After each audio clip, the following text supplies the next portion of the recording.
Hi friends, mister app Kannada YouTube ಚಾನಲ್ಗೆ ಸ್ವಾಗತ. ಭೀಮಾ ಮತ್ತು ಬಕಾಸುರ ಯಾವ ಥರ ಯುದ್ಧ ಮಾಡಿದ್ರು ಅಂತ ನೋಡೋಕ್ಕೆ ಮುಂಚೆ ನಾವು ಭೀಮಾ ಮತ್ತು ಬಕಾಸುರ ಯುದ್ಧ ಮಾಡಬೇಕಾದ್ರೆ ಭೀಮನು ಒಂದು ದೊಡ್ಡದ ಆಲದ ಮರದಿಂದ ಬಕಾಸುರನನ್ನು ಸಂಹಾರ ಮಾಡ್ತಾನೆ. ಆ ಮರವನ್ನು ಅಲ್ಲಿಂದ ಎತ್ತಿ ಎಸೆದಿದ್ದಾನೆ. ಅದು ಬಂದು ಇಲ್ಲೊಂದು ಹಳ್ಳಿ ಹತ್ರ ಬಿದ್ದೈತೆ. ಆ ಮರ ಯಾವುದು ಅಂತ ನೋಡೋಣ ಬನ್ನೀಗ. ಆ ಮರ ಬಿದ್ದಿರೋದು ಬಂದು ಉಲ್ಗುಮನಹಳ್ಳಿ ಅಂತ ಒಂದು ಹಳ್ಳಿ ಹತ್ರ. ಇದು ಬಂದು ಕೈವಾರದಿಂದ ಬರೋವಂಥ ರೋಡು. ಕೈವಾರ ಬಿಟ್ಟು ನೀವು ಸ್ವಲ್ಪ ಮುಂದೆ ಬಂದರೆ ಈ ಥರ ಲೆಫ್ಟ್ ತಗೋಬೇಕು. ಇಲ್ಲಿ ಹಾಕಿದ್ದಾರೆ ನೋಡಿ ಬೋರ್ಡು, ಉಲ್ಗುಮನಹಳ್ಳಿ ಅಂತ.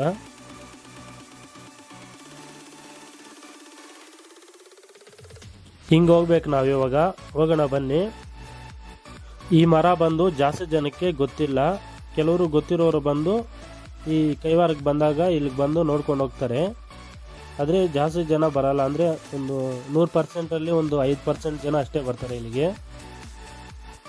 ನನಗೆ ಈ ಮರ ಇರೋದು ಗೊತ್ತಿರೋದ್ರಿಂದ ನಾನು ನಿಮಗೆ ತೋರಿಸುವಂಥ ಪ್ರಯತ್ನ ಮಾಡ್ತಾ ಇದ್ದೀನಿ. ಭೀಮಾ ಮತ್ತು ಬಕಾಸುರ ಯುದ್ಧ ಮಾಡಿದಂಥ ಜಾಗ ಬಂದು ಕೈವಾರ ಬೆಟ್ಟದ ಮೇಲೆ. ಆ ಬೆಟ್ಟದ ವಿಡಿಯೋ ನಾವು ಲಾಸ್ಟ್ ವಿಡಿಯೋದಲ್ಲಿ ಅಪ್ಲೋಡ್ ಮಾಡಿದ್ದೀರಿ. ನೀವು ಯಾರಾದರೂ ನೋಡಿಲ್ಲ ಅಂದರೆ ಈ ವಿಡಿಯೋ ಎಂಡ್ ಸ್ಕ್ರೀನಲ್ಲಿ ಕೊಡ್ತೀನಿ, ಒಂದು ಸಲ ಚೆಕ್ ಮಾಡಿ. ವಿಡಿಯೋ ತುಂಬ ಚೆನ್ನಾಗಿದೆ. ಇದೇ ನೋಡಿ ಭೀಮನು ಎಸೆದಂಥ ಆಲದ ಮರ. ನೋಡಿ ಕೈವಾರ ಬೆಟ್ಟ ಅಲ್ಲಿ ಕಾಣಿಸ್ತಿದೆ ದೂರದಲ್ಲಿ. ಅಲ್ಲಿಂದ ಇಲ್ಲಿ ಗಂಟ ಎಸೆದಿದ್ದಾನೆ ಭೀಮನು ಈ ಮರವನ್ನು.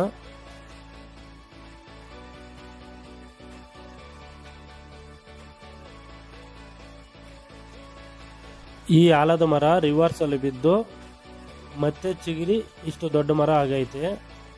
ಇದರ ಉಲ್ಲೇಖ ಬಂದು ಕೈವಾರ ತಾತಯ್ಯನವರು ಕಾಲಜ್ಞಾನದಲ್ಲೂ ಈ ಮರದ ಬಗ್ಗೆ ಬರೆದಿದ್ದಾರೆ. ಈ ಮರದ ಬಗ್ಗೆ ಹೆಚ್ಚಿನ ಜನಕ್ಕೆ ಮಾಹಿತಿ ಇಲ್ಲದ ಕಾರಣ ಈ ಮರ ಒಂದು ಸಾಧಾರಣವಾದ ಮರ ಇದ್ದಂಗೆ ಇದೆ.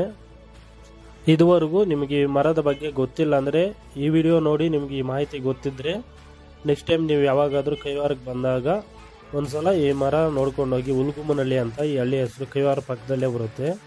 ಕೈವಾರದಿಂದ ಒಂದು 2 ಕಿಲೋಮೀಟರ್ ದೂರದಲ್ಲಿದೆ. ನೀವು ಕೈವಾರದಲ್ಲಾಗಲಿ ಈ ಊರಲ್ಲಾಗಲಿ ಯಾರನ್ನ ಕೇಳಿದ್ರು ಈ ಮರ ತೋರಿಸ್ತಾರೆ.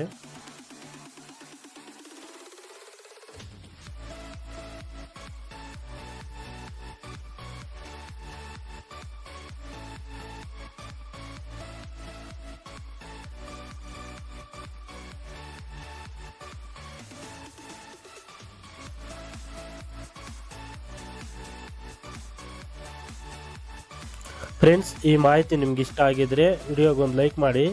ಹಾಗೆ ಯಾರಾದರೂ ಹೊಸಬರು ನಮ್ಮ ಯೂಟ್ಯೂಬ್ ಚಾನಲ್ ನೋಡ್ತಾ ಇದ್ರೆ ಚಾನಲ್ಗೆ ಸಬ್ಸ್ಕ್ರೈಬ್ ಮಾಡ್ಕೊಳ್ಳಿ.